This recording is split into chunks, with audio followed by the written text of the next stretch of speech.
Alright, here is my review for the latest entry in the Chronicles of Riddick franchise, Riddick. Okay, now, with Riddick, I think the one thing that makes Vin Diesel so cool as an actor is that he listens to his fans. He respects his fans very, very much, and you can tell that from Facebook because I have him on Facebook, and I can always tell that he respects and listens to his fans. And he listened to his fans on Riddick when they all wanted a third film, and he even put in some of his own money to back a third film in this franchise. And if any franchise deserved a third film, I thought it was the Chronicles of Riddick. And it happened, it was made, and it is my second favorite entry in the franchise, period. Because of what Riddick does is another thing that was missing in Chronicles of Riddick was that I think the problem is that they humanized Riddick a little bit too much. I was waiting for Riddick to go back to that animal side of him that really kind of pushed the envelope and really made Riddick a memorable character instead of forgettable. Now, he heard the fans on that, Vin Diesel. He took it back to its original state and made Riddick have that back. He made him have that animal side back. And that's what makes Riddick so good, is that it takes it back. It still has a bit of an indie feel to it, but it takes it back to that original pitch black quality that Riddick, was.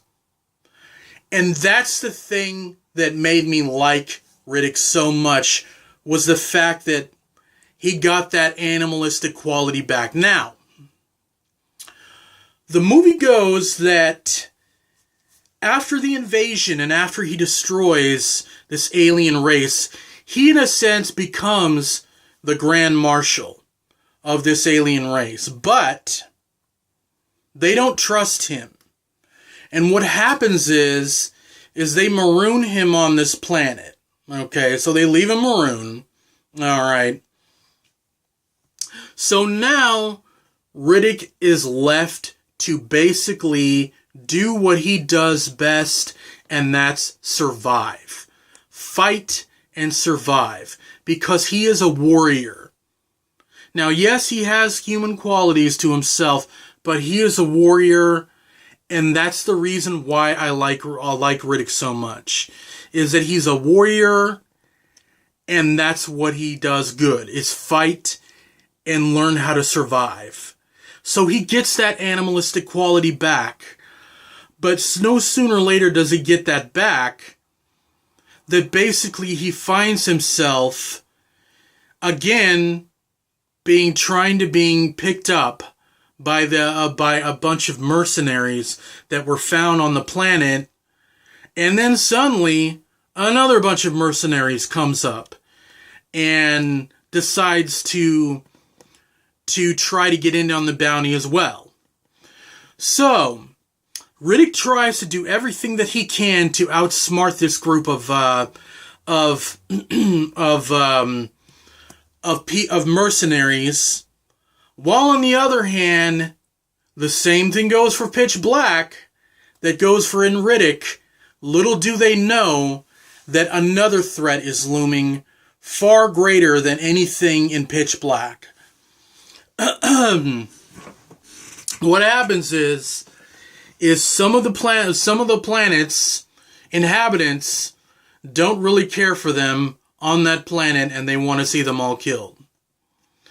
Now, we're talking about these infernal beasts that they don't have to worry about sunlight and darkness.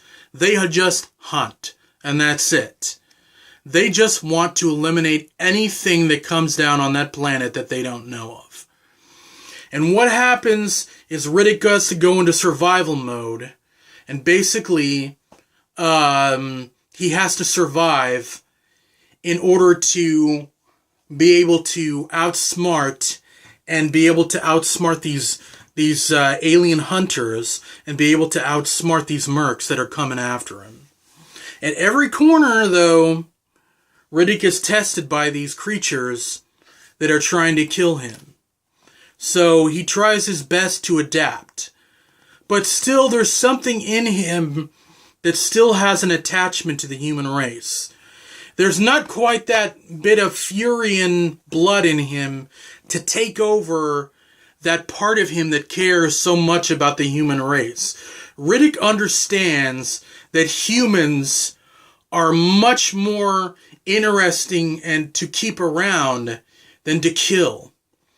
Humans are so much more entertaining and so much more unpredictable to keep around than to destroy. So, does Riddick have that in him to save the people on that planet that are human? Well, you have to watch, so that's all I can say.